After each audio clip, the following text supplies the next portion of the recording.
Years ago, some scientific research group estimated that by the time a person was 40 years of age, 7 out of 10 were suffering from a chronic disease of one kind or another.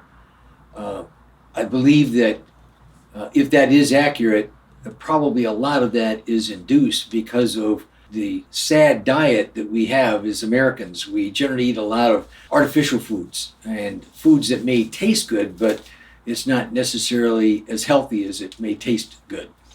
And so over a period of time, that can deteriorate into creating a lot of problems with our health. And you've probably heard the expression, as your gut goes, so goes your health. The digestive system is critical, it's paramount. It's a core issue, it's a primary driver for ultimately how the organs, heart, lung, spleen, liver, kidneys, all these other organs and glands depend upon proper absorption of the nutrients from the gut membrane. And that membrane has to function like an intelligent smart card so that it can recognize a toxin from a food.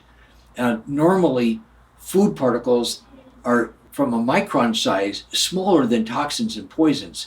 And so only the nutrients can be osmotically absorbed and then simultaneously keep out the toxic poisons, which from a molecular standpoint, they're larger. And it's easier for the immune system to recognize that and keep that out.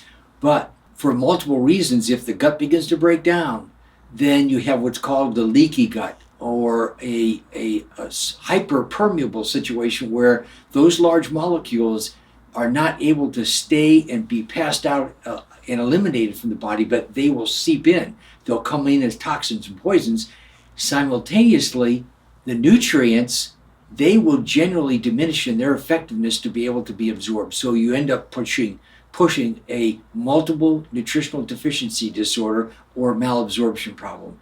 And you can imagine what that does to cascade through multiple organ functions and start to affect thyroid, adrenals, heart, the hormonal system, and on that goes, all the way up to the point of altering brain functions and neurotransmitter activities in the brain, affecting sleep, emotions, and concentration. And many times you'll find yourself reading something and not really comprehending it. You have to go back over and try and comprehend or follow the thoughts of those words. And a lot of that is chemically based.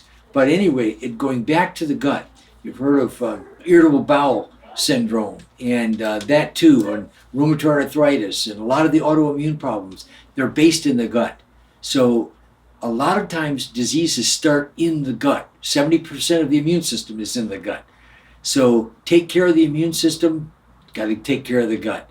And doing alternative medicine, doing quantum reflex analysis permits us to be able to go specifically to that organ and test it, and then find out what particular molecule of biological material or herbs resonate with what that need is, and be able to use the proper dose of that nutrient to start to bring that body back to normal. In this case, bring the gut back up to full function so it can stop the poison from leaking through, and the malabsorption problem, not being able to get those nutrients. So gastric disorders are significant in a person's health, and you take care of the gut, it'll take care of a lot of you.